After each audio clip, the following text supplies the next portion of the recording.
हरिओम। कक्षा 7 गणित प्रश्नावली 7.1 सवाल नंबर पहला, निम्न कथनों को पूरा कीजिए। पहला भाग, दो रेखाखंड सर्वांग सम होते हैं यदि रिक्त स्थान।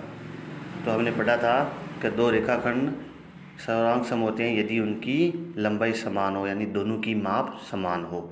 दूसरा, दो सर्वांग सम कोणों में से एक की माप 70 डिग्री है तो दूसरे कोण की माप होगी।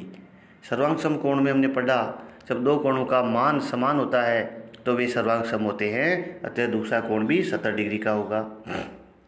जब हम a बराबर b लिखते हैं, कोण a बराबर कोण b, इसका क्या मतलब होता है वास्तव में? तो दोनों कोणों का माप समान होता है, इसका यह अर्थ होता है। सवाल नंबर 2, यदि सुमेलन ABC और FED के अंतर्गत त्रिभुज ABC सर्वांग सम है त्रिभुज FED के, तो त्रिभुजों के सभी संगत सर्वांग सम भागों को लिखिए। सबसे पहले हमने आकृति बनाई ABC त्रिभुज और दूसरा FED। चित्र को देखते हुए हम इनके संगत भागों को लिखेंगे। सबसे पहले संगत शीर्ष A का संगत F, B का संगत E और C का संगत D।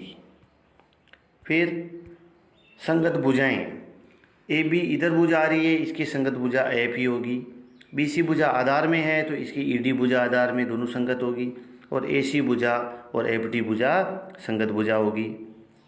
इसी प्रकार संगत कोण, ऊपर कोण बन रहा है A का संगत F कोण, B का संगत E कोण और कोण C का संगत कोण D कोण।